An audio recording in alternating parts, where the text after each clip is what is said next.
There is a saying among the older stars: never wake a sleeping apex predator. For 3 centuries, the Galactic Council believed humanity was a fragile, peaceful species, a race of merchants and diplomats desperate for a seat at the cosmic table. They were wrong. We weren't weak. We were in recovery. We were trying to be better. But when a negligent council strike team murdered a 7-year-old human boy over a minor trade dispute, they didn't just break a treaty. They shattered the chains we had placed upon ourselves. This is the story of the day the galaxy learned why Earth is classified as a death world. Zenith Station was the crown jewel of the Galactic Council, a sprawling metallic lotus floating in the neutral zone of the Perseus Arm. It was a place of high commerce, intricate alien diplomacy, and stifling bureaucracy. To the wealthy elite of the core worlds, it was a paradise. To Thiago and Sophia Brighton, it was supposed to be a new beginning. Thiago was a senior logistics coordinator for the Terran Trade Coalition, stationed on Zenith to oversee the export of Earth's agricultural surplus.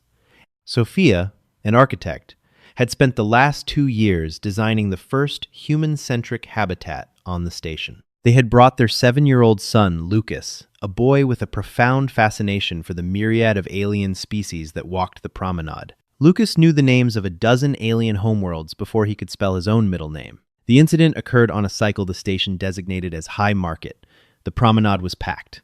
Thiago was arguing with a customs official from the Xyloran Ascendancy, a towering chitinous species that currently held the Council's security portfolio. The dispute was trivial: a mismatched tariff code on a shipment of Terran wheat. The biological contamination protocols have changed. Human, the Xyloran officer buzzed through its vocal translator, its mandibles clicking with irritation. Your cargo is seized pending a level 4 inspection. It's wheat, Thiago argued, keeping his tone carefully measured. Humanity was the newest species on the council, and their representatives were strictly ordered to maintain a posture of total compliance. It's been irradiated, sealed, and certified by your own agricultural ministers.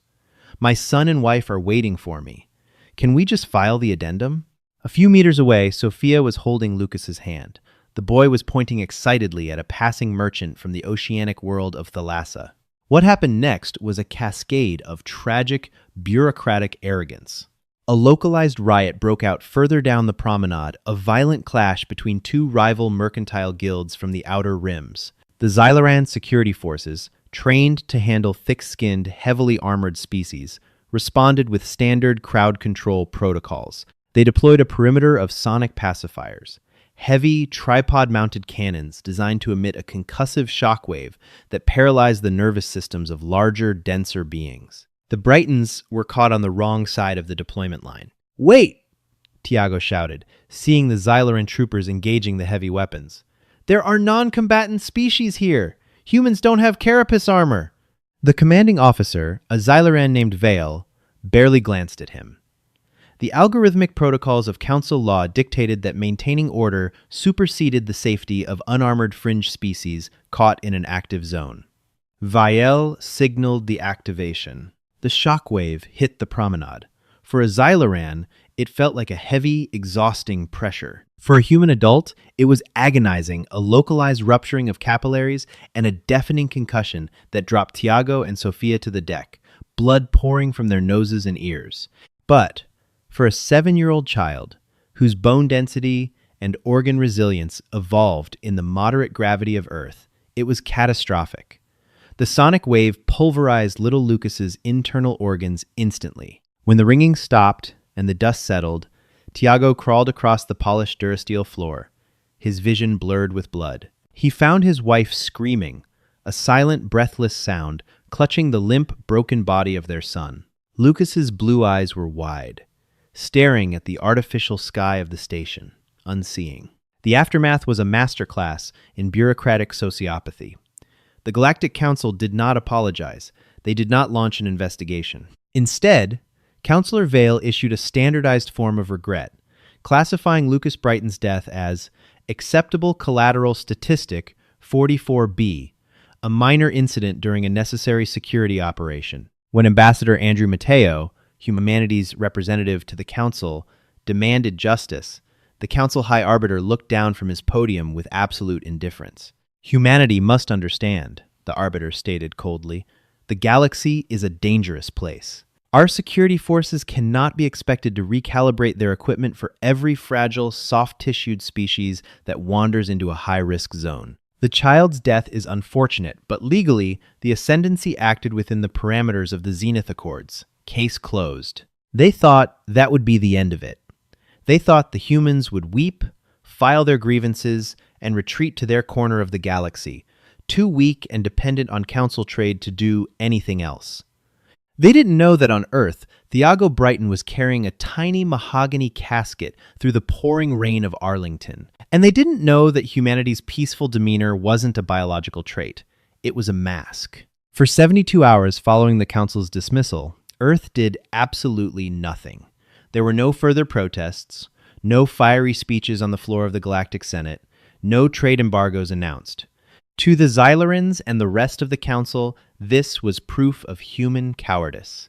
They understand their place, Councillor Vale remarked to his aides, over a cup of synthesized nectar, a fragile species, easily broken. They know a single dreadnought of our fleet could turn their blue world into glass. They will mourn, and tomorrow they will return to selling us their grain.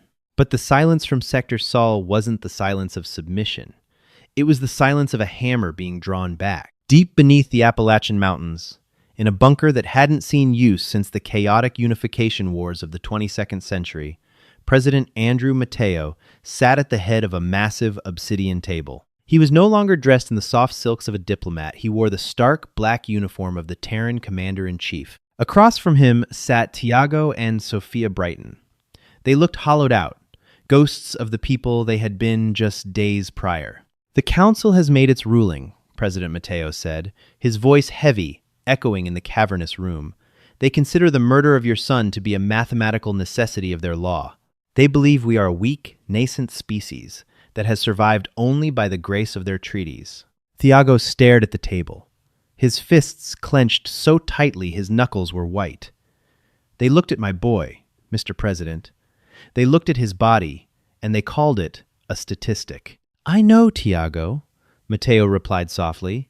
He looked up, addressing the shadows at the far end of the room. "Admiral Harry, are the locks disengaged?" An older man stepped into the dim light. Admiral James Harry was a relic. While the rest of humanity had spent the last century breeding diplomats, scientists, and traders to integrate into the galactic community, Harry had been left to guard the basement. He was the warden of Earth's deepest, darkest secret. Before humanity ventured into the stars, they had almost destroyed themselves. They were a species forged in the fires of world wars, nuclear standoffs, and brutal planetary subjugation. When they discovered faster-than-light travel and realized they were not alone, the first human leaders made a terrifying calculation. If we go out there as we are, we will either conquer the galaxy or we will burn it down. So, humanity hid its teeth. They locked away the horrific weapons of the unification wars. They decommissioned the dreadnoughts, putting them into deep orbit around Pluto, cloaked in localized stealth fields. They presented themselves to the Galactic Council as a peaceful, agrarian, and scientific society. They played the role of the harmless new kid on the block. "The locks are disengaged, Mr. President," Admiral Harry said, his voice like grinding stone. "The Sol Fleet is awake. The fusion drives of the 1st, 2nd, and 3rd Armadas are spinning up. The orbital foundries around Mars have shifted from agricultural machinery to munitions." Mateo nodded slowly. He looked back at Tiago and Sophia. "We tried to be part of their civilized galaxy. We accepted their rules, their insults, their condescension, all in the name of peace. But a society that accepts the murder of a child as a collateral statistic is not civilized. It is a machine. And it is time we break that machine." The president activated a global comms relay. Within seconds, a message was transmitted to every human outpost, every merchant ship, every mining colony in the galaxy. It was a single coded phrase, Code Black. Return to the den. Over the next 48 hours, the Galactic Council witnessed something entirely inexplicable. Every human vessel, freighters, passenger liners, scientific surveyor ships abruptly ceased operations. Without explanation, they cut their comms, fired up their slipspace drives, and vanished. Human diplomats on alien homeworlds packed their bags in dead silence, boarded shuttles, and departed. "What are they doing?" an aide asked Counselor Vielle on Zenith Station, watching the real-time tracking map as hundreds of green dots representing human ships vanished from the grid. Throwing a tantrum, Vielle sneered, though a faint prickle of unease ran down his chitinous spine. "They are attempting a total economic boycott. Let them starve themselves. They will come crawling back when their planetary economy collapses." But Earth wasn't boycotting. Earth was clearing the firing lines. Beyond the orbit of Pluto, the darkness of space began to warp and shimmer. The cloaking fields, maintained for over a century, powered down. Slowly, the true face of human engineering revealed itself. These were not the sleek, fragile trading vessels the aliens were used to. These were leviathans of war. Ships built not for aesthetics, but for survival in a hostile universe. They were plated in meters-thick ablative armor, bristling with kinetic mass drivers, plasma lances, and nuclear silos. At the center of the formation was the Spear of Lucas Nidus, a dreadnought so massive it possessed its own gravitational pull. On its bridge, Admiral Harry watched the tactical displays light up. "All fleets report combat ready," his executive officer announced. "Slipspace rupture coordinates are locked on Zenith Station." "Gentlemen," Admiral Harry said, broadcasting to the millions of personnel across the Armada. "For 100 years, we played the role of the sheep. We let them think we were soft. We let them think we were safe. 3 days ago, their arrogance cost the life of an innocent child. Today, we remind the galaxy what a Deathworlder actually is." Harry's eyes narrowed as he stared at the projection of Zenith Station. "Initiate the jump. Let us go introduce them to our statistics." The Galactic Council chamber on Zenith Station was in session, debating the allocation of deep space mining rights, entirely unconcerned with the silent human territory. High Arbiter Corin, an avian species from the core worlds, was just striking his gavel when the station's tertiary alarms began to wail. It wasn't a standard proximity alert. It was a deep, resonant klaxon that hadn't sounded since the station was built. It was the warning for a massive, unauthorized slipspace rupture. "Report!" Counselor Vale barked, standing from his seat, his mandibles twitching. "Is it a rogue asteroid? A solar flare?" The station's chief sensor officer, a gelatinous being floating in an environmental tank, spoke frantically through the translators. "Negative! We are detecting a spatial anomaly on the edge of the sector. It's massive. The energy readings are off the charts. It's not a single rupture, Counselor. It's hundreds. Who is it? The Kalan Empire? The Vax? Neither, sir. The transponder codes? They're Terran." Laughter rippled through the council chamber. "The humans? What were they going to do? Blockade the station with grain freighters?" "Deploy the Ascendancy Fleet," Vielle ordered confidently. "Warn them that unauthorized entry into restricted council space with military intent is an act of war. If they do not reverse course immediately, vaporize their lead ships." Outside the massive transparasteel windows of the promenade, the exact spot where Tiago and Sophia Brighton had lost their son, the void of space tore open. It wasn't a clean, silent transition like the sleek alien drives produced. The human slipspace engines tore through the fabric of reality with violent, localized gravitational shockwaves. The very structure of Zenith Station groaned under the stress of the spatial displacement. When the light faded, the laughter in the council chamber died instantly. Hanging in the void, eclipsing the distant stars, was the Sol Fleet. Thousands of jagged, brutalist warships formed an impenetrable wall of dark metal. The Xyloran Defense Fleet, previously considered the most formidable in the sector, looked like toys floating before a tidal wave. Counselor Vale stared at the screens, his primary heart skipping a beat.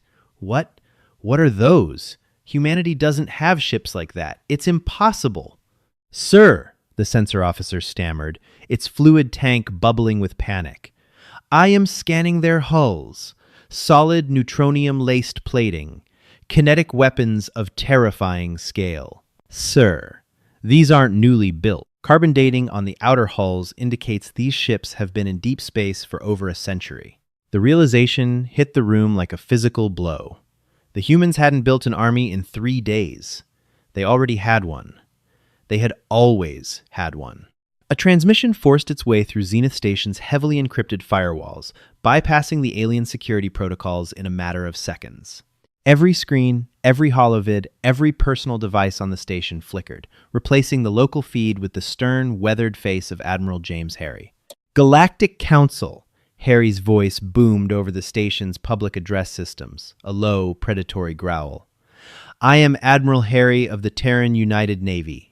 3 planetary cycles ago, a human citizen, Lucas Brighton, age 7, was killed by Xyloran security forces under the mandate of this council. You classified his murder as an acceptable collateral statistic. The council chamber was dead silent. Even High Arbiter Corrin stood paralyzed. We humans are a pragmatic people, Harry continued, his eyes cold and unblinking. We understand statistics. So, we did some math of our own. We calculated the value of a human child's life against the infrastructure of your corrupt bureaucracy. Harry leaned closer to the camera. Counselor Vale, you ordered the firing of the weapons that killed that boy. You have exactly 10 minutes to surrender yourself to our custody for trial under Terran military law. If you do not, we will consider Zenith Station an active hostile military installation. You are bluffing, Vale shouted into the comms, though his voice trembled. You fire on this station, you declare war on the entire council. You will be eradicated. Harry didn't even blink. Admiral, Vale demanded, do you understand the sheer mathematical improbability of your survival against the combined might of the council? Counselor, Harry replied softly, a chilling smile touching the corner of his lips. We are from Earth. We survived ice ages, apex predators, global plagues, and each other. We are the statistical anomaly. 10 minutes. The transmission cut. Panic erupted on Zenith Station. Alien diplomats scrambled for evacuation shuttles. The Xyloran defense fleet frantically powered up their plasma shields and targeted the Terran dreadnoughts. Fire! Viel screamed to his fleet commanders. Show these primitives the power of the Ascendancy!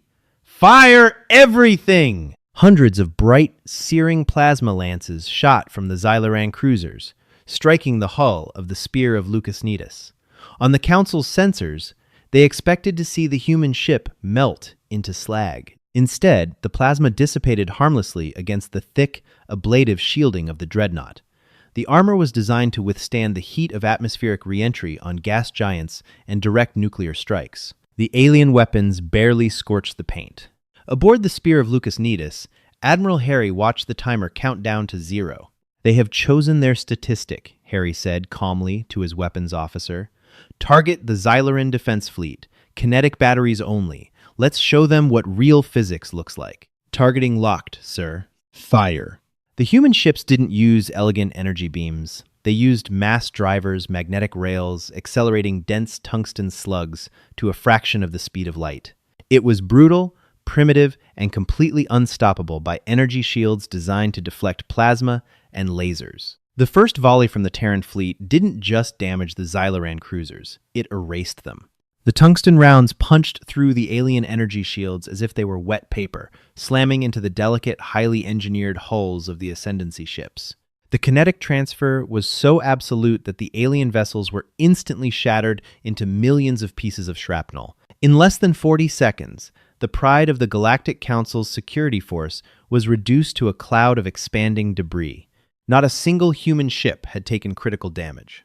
Inside the council chamber, High Arbiter Corrin collapsed into his chair, the color draining from his feathers. Counselor Viel was frozen, watching the destruction of his fleet, the realization of his catastrophic mistake finally sinking in. They hadn't policed a weak, fringe species. They had kicked the cage of a monster that had spent a century desperately trying to pretend it wasn't a monster anymore. And now, the cage was open. The silence that followed the destruction of the Xyloran defense fleet was heavier than the gravity of a collapsing star. On Zenith Station, millions of extraterrestrial citizens, merchants, diplomats, tourists, and bureaucrats stared at the nearest viewing ports or holoscreens in absolute paralyzed horror. In less than a minute, the Terran United Navy had systematically dismantled a fleet that had maintained galactic order for 3 millennia. There were no grand monologues, no tactical repositioning, no theatrical displays of energy fields. There was only the cold, brutal application of kinetic force. The expanding cloud of metallic dust and flash-frozen coolant was all that remained of the Council's military authority in the Perseus arm. Aboard the Spear of Lucas Nidus, Admiral James Harry stared at the tactical holotable, his expression unreadable. "Target neutralized, Admiral," reported Commander David Reynolds, the ship's tactical officer. "No residual energy signatures detected from the Xyloran vessels. Zenith Station's automated defense grids are attempting to lock onto us, but their targeting algorithms cannot process our stealth bafflers. We are essentially ghosts to their targeting computers." "Let them look," Harry said, his voice a low gravel. "Open a wideband channel to the station. Audio only. Let's give them their final warning."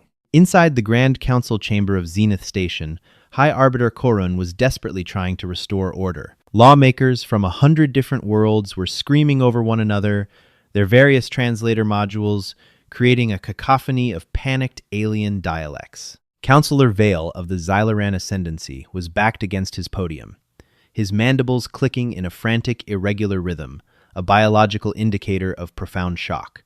Suddenly, the station's ambient lighting shifted from a warm, artificial sunlight to a harsh, emergency crimson. The deafening hum of the Terran broadcast overrode everything else. "Galactic Council." Admiral Harry's voice resonated through the deck plating itself.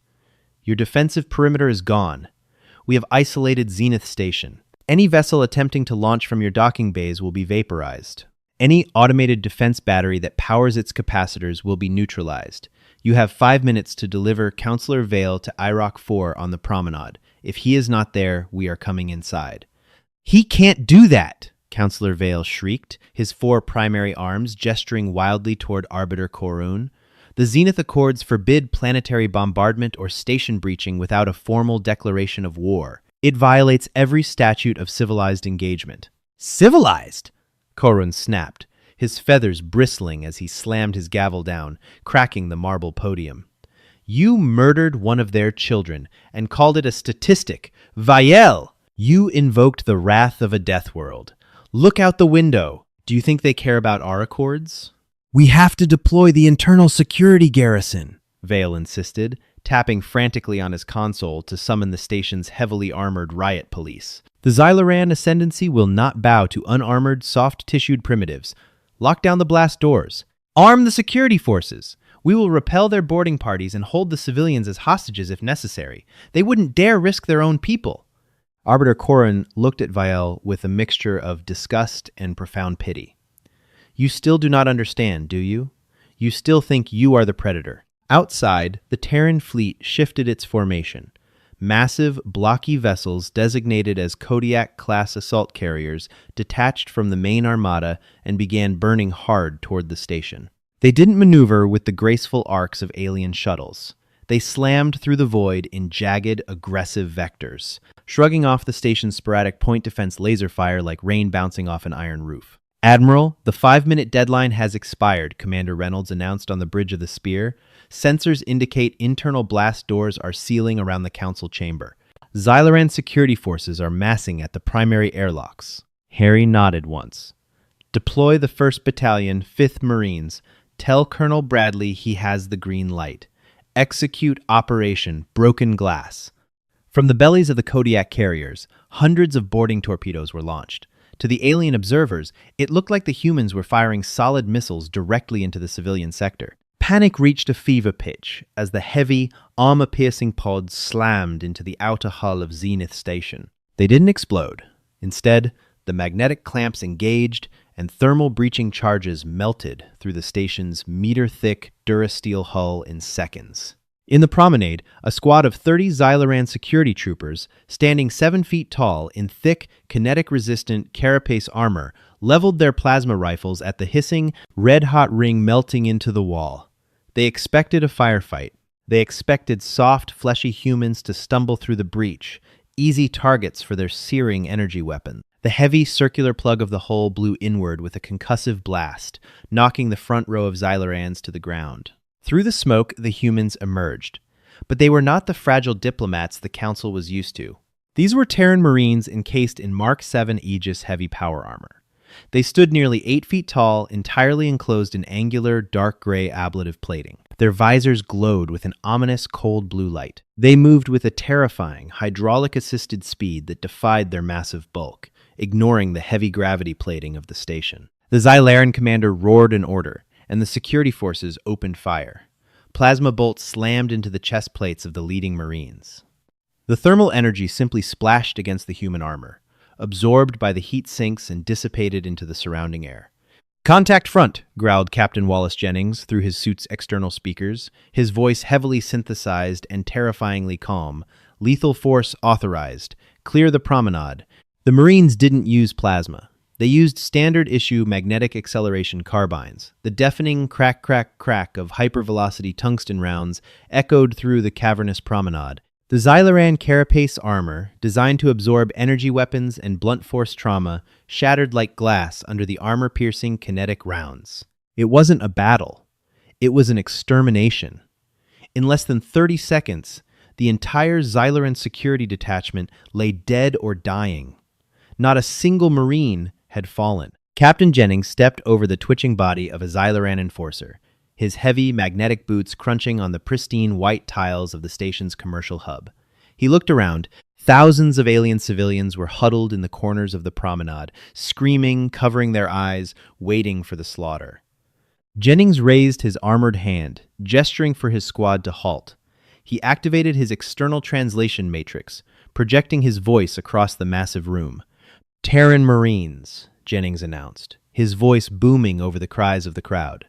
"We do not fire on non-combatants. Keep your heads down, stay where you are, and no one else gets hurt. We are only here for the Council." The aliens watched in stunned disbelief as the towering, mechanized titans of death simply walked past them.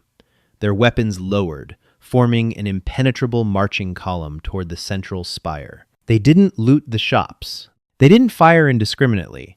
They moved with a chilling, hyper-disciplined precision that terrified the aliens more than chaotic violence ever could. This was the twisted, terrifying reality of the human Deathworlder. They had mastered the art of war so completely that they could turn it on and off like a surgical laser. The blast doors leading to the Council High Chamber were comprised of a titanium polycarbonate alloy, 3 meters thick. The Council architects had boasted they could withstand a direct orbital strike. To the engineers of the Terran combat divisions, it was merely an inconvenience. Inside the chamber, Councillor Vial was pacing frantically, checking the security feeds. He watched, horrified, as the human boarding parties bypassed the labyrinthine security checkpoints, using localized explosive charges to create their own doorways through walls, floors, and ceilings. They weren't fighting the station's layout. They were ignoring it. "They are 50 meters away," Vale screamed at the remaining royal guards. "Hold the line! When they breach the door, concentrate all fire on the entrance." High Arbiter Corrin sat quietly in his elevated seat, his eyes closed. "You cannot hold back a tsunami with a shield, Vial. It is over."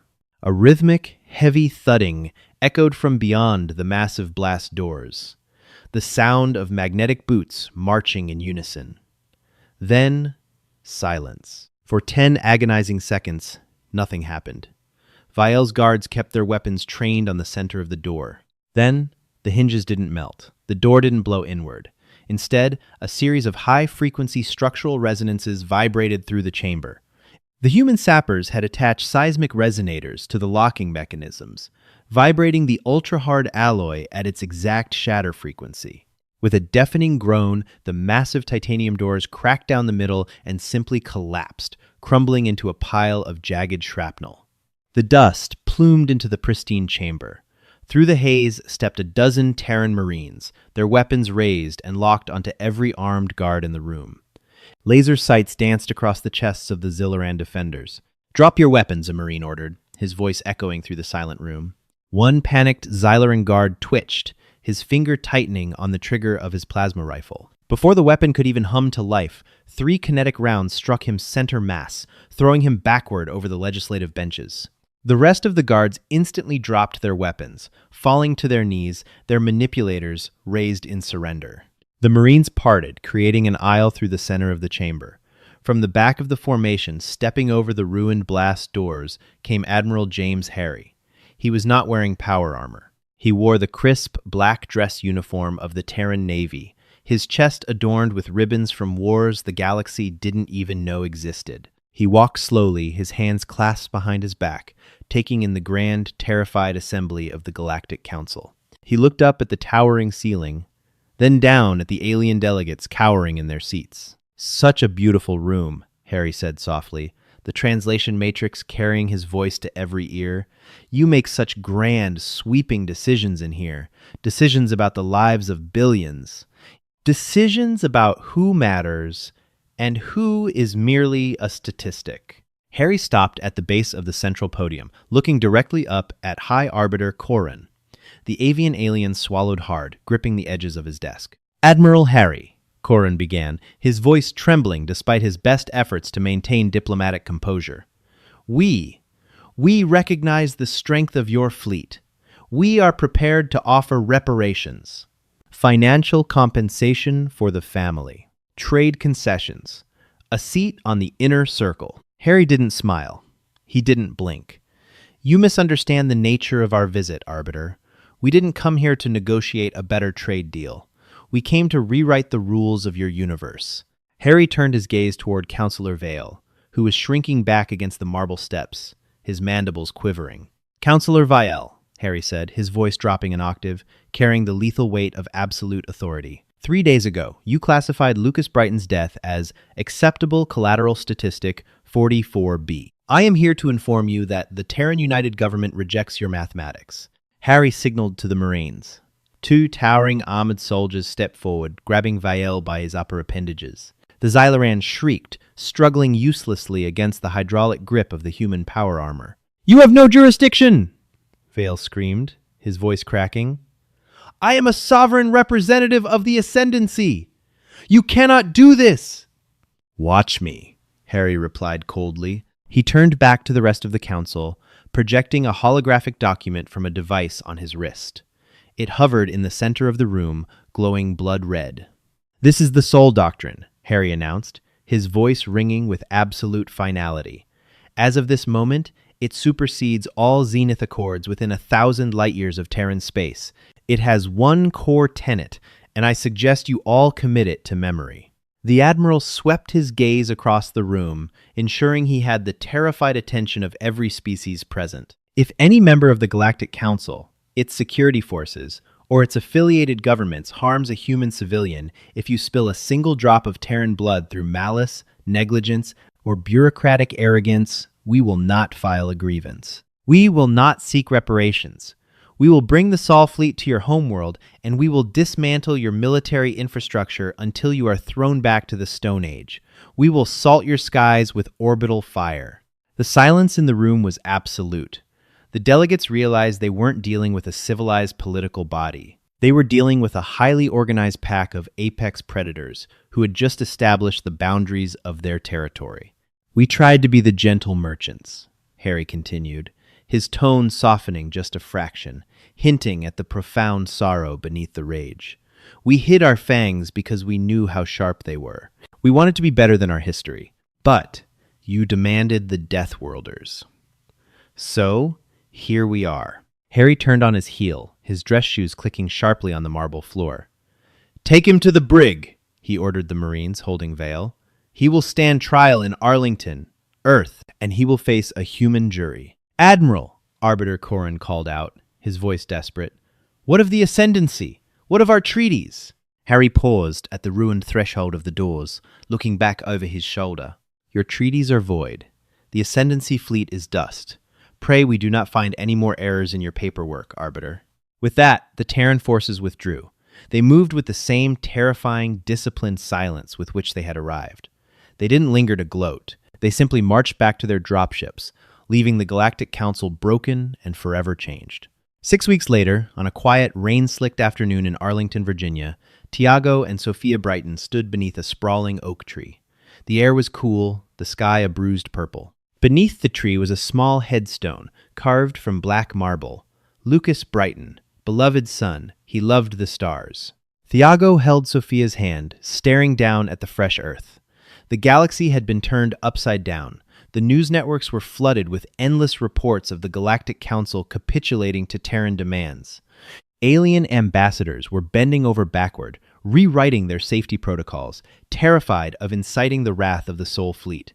The universe was suddenly, violently safe for humanity. But as Tiago looked at the small grave of his 7-year-old son, the geopolitical victories meant nothing. The might of the dreadnoughts, the terror in the eyes of the alien counselors, the justice brought upon Viel, none of it could bring Lucas back. President Andrew Mateo stepped quietly through the wet grass, holding a black umbrella. He stood a respectful distance away, his head bowed. "Mr. President," Tiago acknowledged softly, not looking away from the stone. "Tiago." "Sophia," Mateo replied, his voice heavy with grief. "The trial concluded this morning. Viel was found guilty of negligent homicide and crimes against humanity. He's been sentenced to life in a maximum security black site. No parole. No extradition." Sophia pulled her coat tighter around her shoulders, a single tear cutting through the rain on her cheek. "Does it matter?" she whispered, her voice cracking. "The galaxy is terrified of us now, but we still have to go home to an empty house." President Mateo stepped closer, lowering his umbrella slightly. "I know, Sophia. I know it doesn't fix it.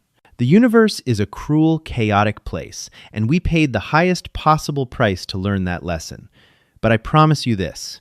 Mateo looked up, his eyes locking onto the cloudy sky, where hidden amongst the stars, the most powerful fleet in existence, stood a silent, unyielding watch. No alien bureaucrat, no council, no empire will ever look at a human child and call them a statistic again. Lucas made sure of that. His name will be the shield that protects every generation that follows. Thiago squeezed his wife's hand, taking a slow, shaky breath. The rain continued to fall, washing over the black marble. Out there, in the vast, cold dark of space, the ancient predators of Earth were finally awake, and they would never, ever go back to sleep. If you enjoyed this deep dive into the darker, triumphant side of HFY sci-fi, hit that like button and share this story with your fellow sci-fi fans. What did you think of Admiral Harry's chilling confrontation with the Council? Let me know your favorite moment in the comments below. If you want more epic tales of humanity showing the galaxy why Earth is the ultimate death world, make sure to subscribe to the channel and ring that notification bell so you never miss an upload. We have plenty more galactic drama, tactical warfare, and HFY stories coming your way every single week. Thanks for listening, and until next time, keep your eyes on the stars.